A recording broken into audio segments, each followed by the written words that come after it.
So guess what? I decided to come on early, just to let you guys know, tonight I'm going to do something about let's talk finances. So finances is the thing we're talking about tonight, and I just wanted everybody to know that it's all about finances tonight. It's all about finances.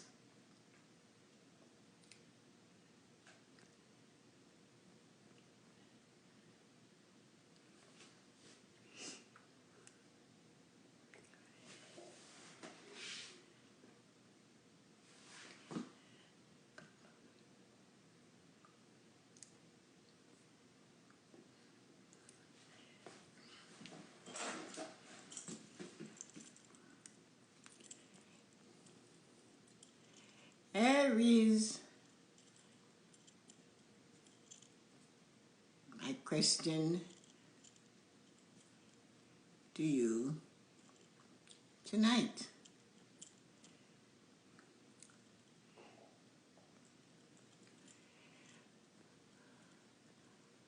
What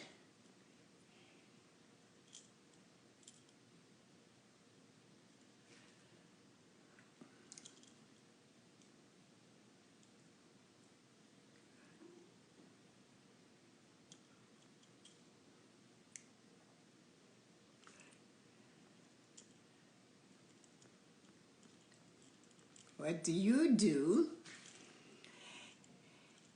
Oh, hi Jimmy, you are on time. Where to go, guy? You are here. I have a question tonight, right? What do you do? Okay. I want to see if I can get it. Oh, I don't have to take this off and start again. It's going to be fabulous. It's really going to be a little bit provocative tonight. So, what do you do? Yeah, here is your question for tonight. So my question to you is, what do you do with your found money? Found money. So the question is, what do you do with your found money? I'll answer that again. What do you do with your big or small windfalls? With your big or small windfalls.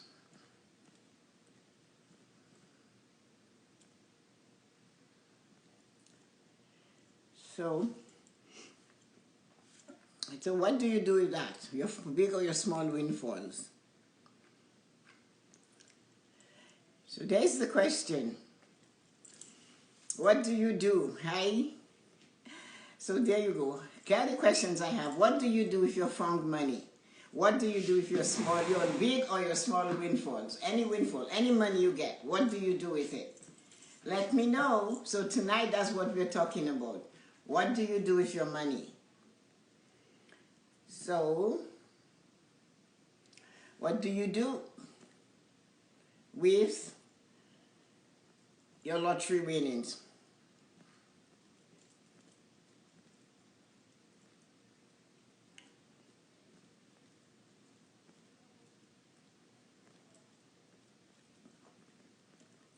What do you do with your lottery winnings? Okay. What do you do with your lottery winnings? All right? And I say windfalls, Jim, because it's money you didn't expect or you didn't expect to get. So this is what it is. What do you do with all of your winnings? What do you do with money you weren't planning to get or you won money in the lottery?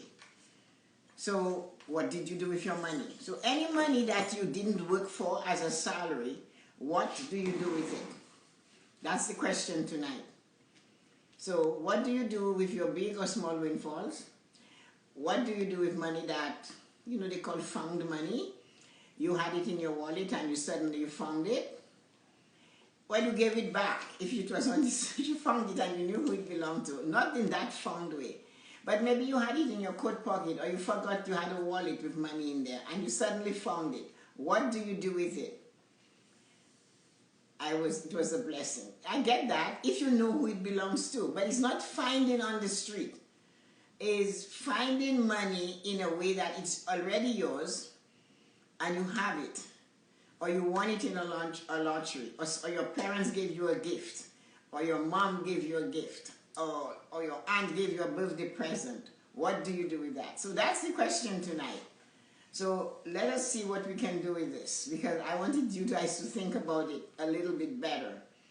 And that is what is going on. How you manage your money. And money that you didn't work for, money given to you as a gift. I'm having a little sip. Hi, Yoko. We have some questions tonight. The question is, what did you do? What would you do with the money that you didn't expect and you got it? What if you got some money as a gift? What if you won some money in the lottery but not the big prize? Let's say you won $50 in the lottery. So what would you do with that money? So, Nikki, if you won money in the lottery, what would you do with the money? Tell me. Not the big prize, the small prizes. What would you do with that?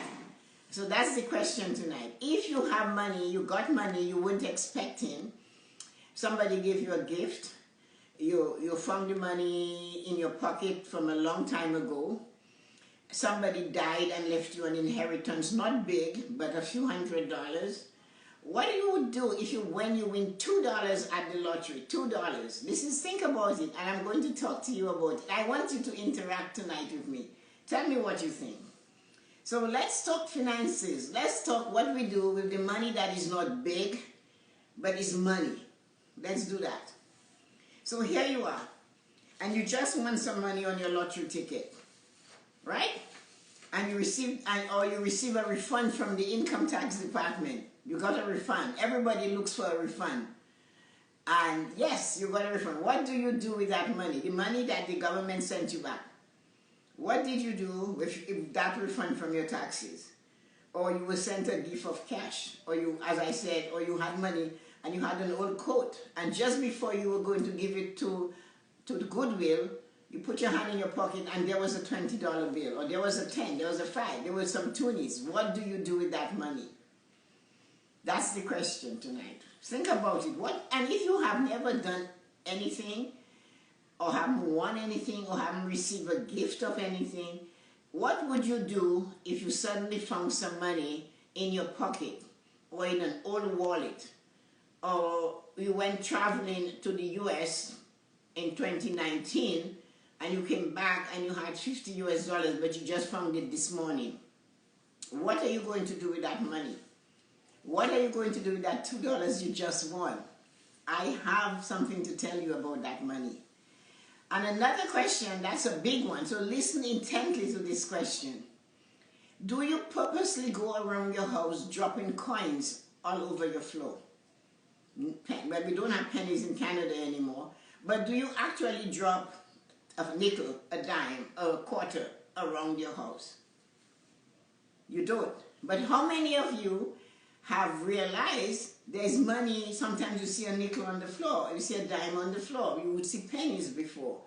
You see a quarter on the floor. Have you ever wondered, on a table, all of a sudden there's a nickel over here, and you wouldn't do that? Have you ever questioned that? So this is the question about money. It's all about finances. So let's talk money. So this is unexpected money. All of that we talked about is unexpected money. Money that came to you without you putting any effort to get it. You didn't work for it. Somebody left you a small inheritance of $500. You didn't work for it. What do you do with this unexpected rainfall? It's a rainfall when you get it and you weren't expecting it. It might be not a huge rainfall, because not all rainfalls are big.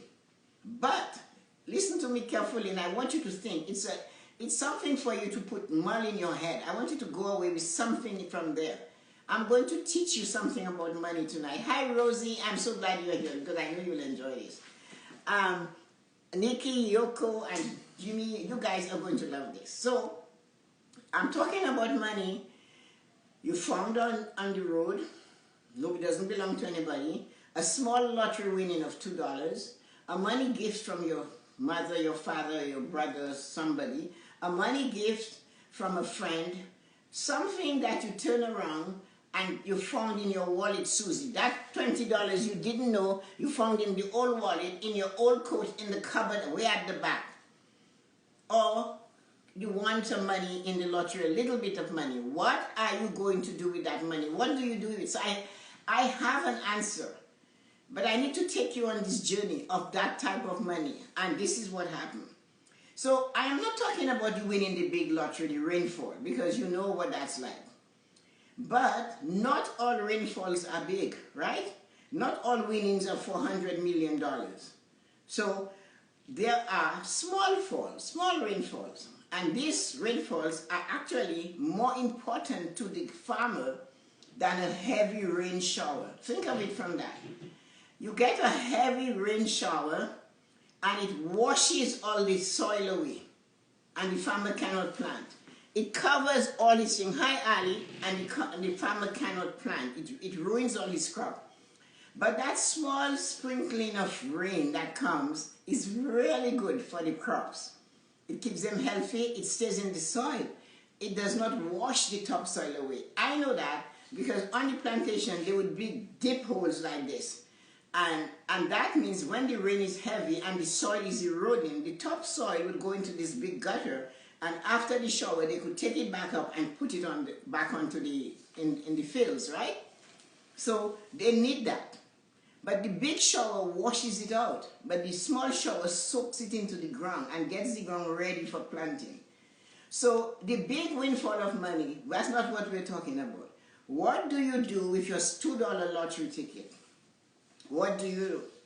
We know that sometimes the heavy rain just makes a mess. We know that. If you go back and think carefully, they said about 90% of highly paid athletes that get over all these $1 million, by the time they're retired, half of them are broke. And some of them have no money at all. They got a rainfall. It did not sustain them. Whereas the coach that makes less money than them is able to retire in style. He had a constant dribble of money, not a big lump sum. Actors, singers, all these entertainers, they make all kinds of huge money. Yet, at the end of the day, some of them even end up in jail for not paying taxes. Some of them end up having to get help from others so that they can sustain themselves. And that big shower does not mean they're going to have this best life with the money. So I want to know, what do you do with your small amount? I am not asking you to say, oh Tessa, all I have is this little amount. I know that already, and you know that, and I know that, and all of us know that. So when you win a small lottery prize of $2, what do you do with it? Think about that. I know for sure what most people do. They say they use it to pay back. Play another $2 for me. They win a 20, play another $20 for me. So remember, everything has energy. I'm going to teach you something. I'm going you to think about it. If I gave you a gift of a scarf that I bought, but it really told me, for example, Susie is wild, right? We know Susie's wild. So if I went and I bought a Mardi Gras scarf, because we have Mardi Gras in Dominica, and it has all the colors of the rainbow, and it really was only $3. But I saw Susie wearing it. I saw her wearing it and dancing to TikTok with it on, right? Okay. And I came and I gave Susie the scarf. And Susie took the scarf. She took it from me and she gave it back to me. She said, no, I like it, but why don't you keep it? You can give it to somebody else. How will I feel? How will the scarf feel? Just think about it. Or if I see Susie's sister with that scarf, and I know I gave it, and she said, Susie gave me that scarf. And I'll think, you mean she didn't like that scarf? So I am hurt, right? So guess what? The energies that sent you that $2, this is what it wants you to do with it. Lesson number 1. When you win 50 cents, $2, or whatever you win in a lottery winning, you need to take it. You need to fold it, and you need to put it in your wallet. When you get home, if you play the lottery, I don't. But when you get home, you take that winning out of your wallet, you find a jar or the bottom of your drawer or in a pair of socks, I don't know what you're going to do, and you put it in there. But when you're standing in front of that person, you take money that you have allotted for that lottery and buy you the new money. The money they gave you, you take it in, you put it there, you put it here, and you keep it. That is your root. That is the beginning of something great. You got a gift of money and you're returning it to the giver. You think the money wants to come to you? It is very similar to what Yoko was doing with the man from Japan and the money. But I was taught that by my mom. She said, when you get money that you didn't work for, if it's not enough to do something big, put it somewhere where it will grow. Keep adding more on it. You don't put it in the bank. You don't mix it with your bank account. You don't buy grocery with it. You don't jump up and down and take that 20. I want 20. You take that 20, you fold it, and you put it somewhere in your socks in the drawer. And every time money comes to you that you didn't have, you didn't work for, you weren't expecting, you put it away. And you wait until you can do something specifically with it. The reason why I'm saying that, we're coming into tax season and people are going to get refunds. So think of what you have done. I know somebody listening has done that. You got your tax refund. The first thing you did is say, I'm going to pay off my credit card. And you do. You're very good. You feel good. You dash to the bank, you take the tax refund, you take your better half to dinner, your children to dinner, and you pay off or you pay down the credit card. You didn't keep it. But you were paying the credit card down anyway. You were already looking after the credit card. So the only person you weren't looking after was you. You weren't building your destiny. You weren't informing money that I want you to stay with me. You were taking it and paying the government back with it. But what happens? You need to buy something. You don't have that cash. You want a new toaster. You want a new kettle. You need a new laptop. You need something for you. Guess what? You have to now use the credit card. So you're exactly where you started. The only person happy is the credit card company. But if you hadn't paid off the credit card company, you could use that money and buy your new laptop, your new camera. And you could say, you know what, I used my tax refund to buy something I wouldn't normally have bought.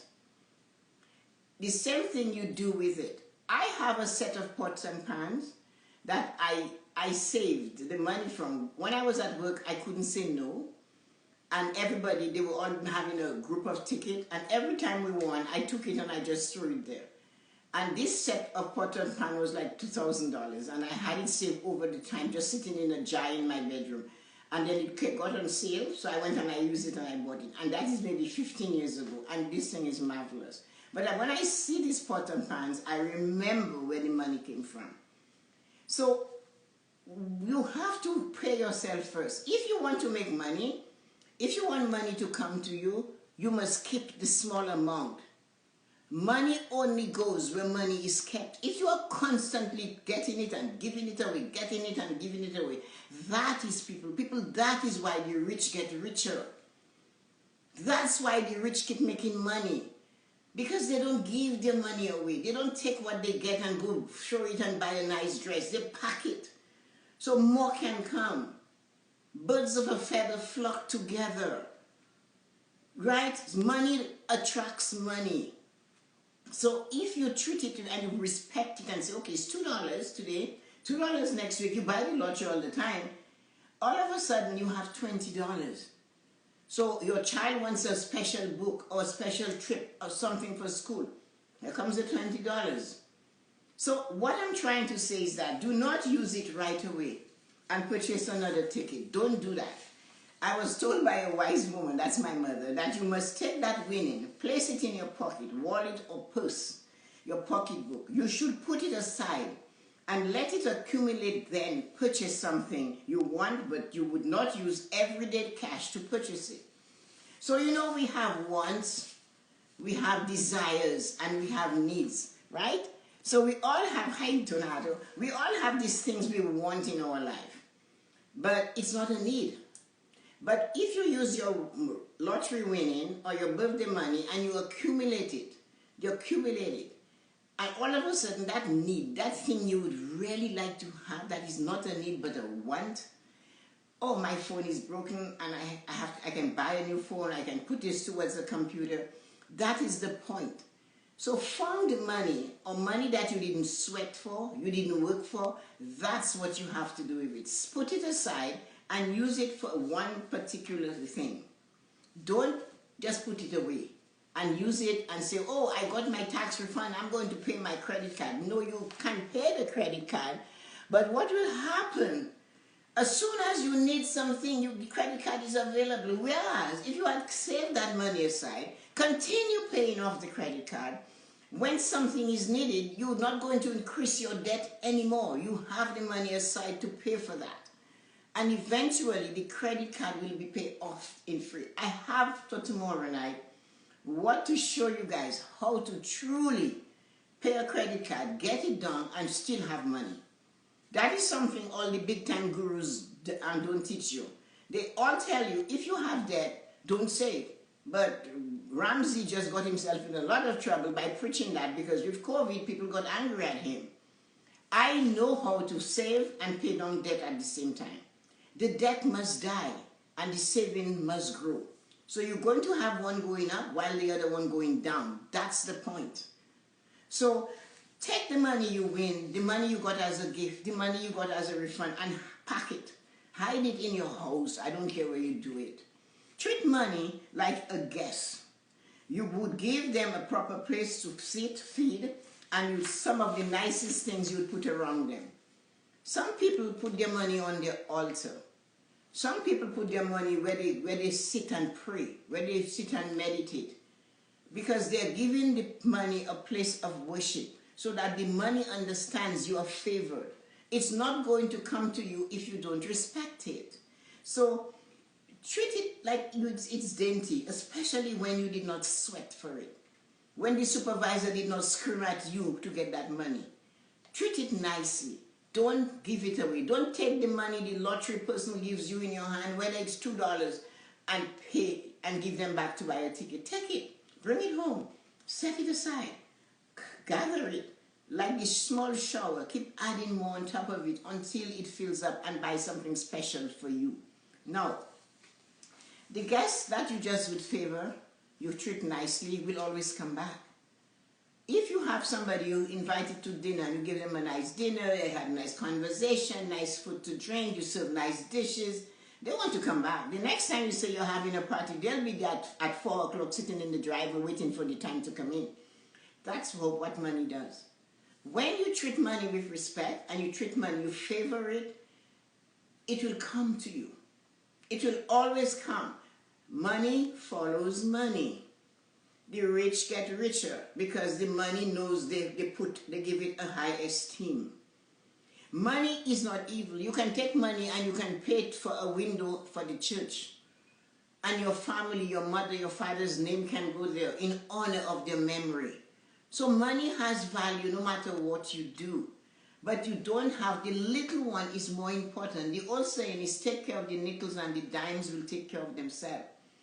So we talked about those of you who found money on the floor at home.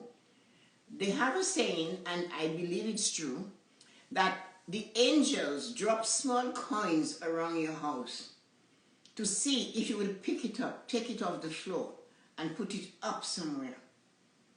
Show that you will take care of the small bits in order for them to collectively come and give you more. The angels will not come in and give you the check, but you might get a bonus, you might make a sale, you might get a promotion. The business you want to start suddenly gets off the ground, just like the money you picked off the floor, and you put it in the place, suddenly you'll notice money will come to you. The more you keep money with you, the more, if you want to make it. If you don't want to make money, then that's your business. That's your choice. But if you want to have a life where you have money to do what you want, when you want, how you want, then you have to respect it so that it grows with you. Treat money with respect like you would treat a guest, a nice guest. Because money goes like this, right? So it's only a guest. But you want the guest to come back.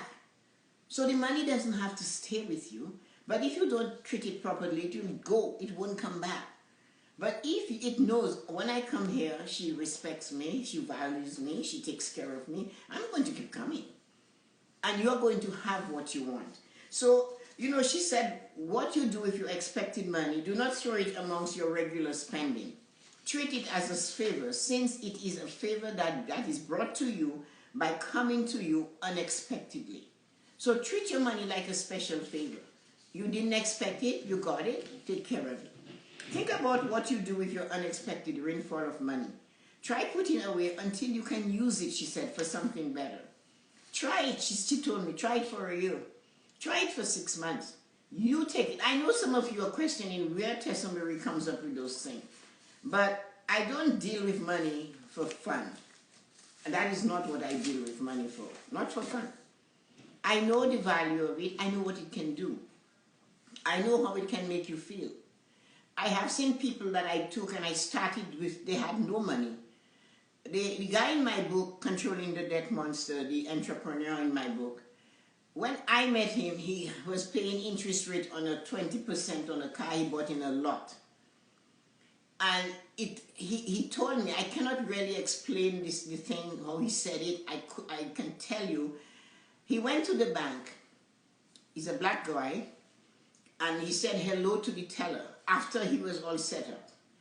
And he told me I had never met this teller before because I had already retired. All the tellers, they knew him because they knew I was nurturing him and I had my team behind him. Like, it wasn't only me. When I went to the funeral last week on Sunday, after we stood in the parking lot, it was warm. And they were saying, I said, oh, so one of them said, we break all these rules. And we just broke all these rules. And one of them said, no, we just bend them. That's how he said it. He said, we bend them. And we stood underneath it and we pushed it back in place. So they said, no, we didn't break rules. We just helped people to survive. So he was treated, I had a team working with him. So he said he walked up to the teller, she's new, and he's doing his bank deposit for his business and stuff. And he said, oh, hello. And she went, he said to me, she was a white lady, and she went, and he said, okay, put his card in, and I guess she did her thing, and she goes, oh, hello. All of a sudden, her attitude changed. You know why? His profile at the bank, he had money. He has his own house, he had a mortgage. If you have a mortgage, they know you have money. You had money sometime. Then he had money saved. He had investment money. He had his bank, his business account had money. His personal account had money. He had savings, different types of savings. He said her attitude changed. He said like 180. It was, okay, Mr. O'Neill. Thank you, Mr. O'Neill. And he said, I was so mad. He said, because I remembered I had no money when you brought me there. All of the other tellers, when I walk in, is, hi, O'Neill, and they walk. All of a sudden, she saw me, doesn't know me, but I am black. She thought I was a rat's ass. Yet, he had that. So that's what I'm trying to tell you. It's too bad it will give you that type of respect. But if it in the end, it gives you what you want, who cares? So you have to understand, you have to respect the small bits of money you have. Take care of them. And that is the reason why I ask you, what do you do with your windfalls? What do you do with the money you don't know you have? What do you do with the dimes and the nickels you know you didn't drop on the floor or you didn't put on the floor purposely? Why are they there? They said the angels are testing you to see if you will take care of that. They will make sure you get more.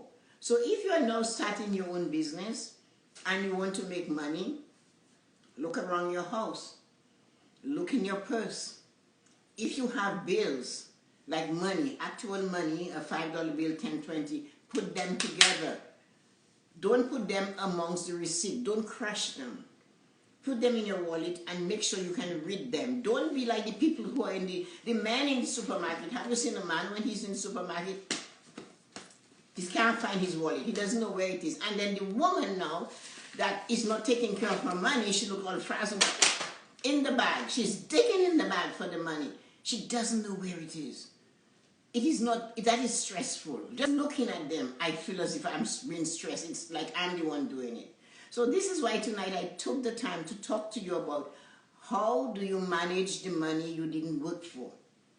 You have, that is a gift. It came crawling to you. Somehow, some way, it found its way to you. Treat it with respect, because at the end of the day, having it will gain you some sort of respect. Remember, you can walk in a store, and the way you look, you'll be treated differently than somebody who looks the other way. So, if you're starting a business now, I want you to realize when you get the money, don't be like those, so many of the actors and so many of the sports people that don't keep it. Somehow they lose it all. A few are successful. The coaches all have it though, because it does not come in a big shower. So they take it and they make it grow. So please take care of the nickels and the dimes so the millions can take care of themselves. So sending you a wonderful evening. I hope you guys enjoyed it. Did you have any questions that you wanted to know? I know I kind of gave it to you. So Donato, you have nothing to say? And Nikki was here. I don't know if she said Ali. And you know what? I'm really, hi Rai. I'm really happy. So everybody came on time. Jamie was here at 7 o'clock sharp. And because you know, every time I come out here, I offer a nugget, a golden nugget. I offer a black pearl or a rare Canadian, pink Canadian diamond. It's a choice. Which one do you want? So you will find it when I come to talk to you. I told you I would give you something tonight, and I know I did. So enjoy it and have fun, and see you tomorrow night. We'll have a special on, and bring your purses with you or your pocketbook with you. Make sure it's with you, because I'm going to ask you what is in it, and I'm going to show you how to keep it so that it's healthy. Because where there is health, there is wealth. Have a wonderful night. Thanks everybody for coming.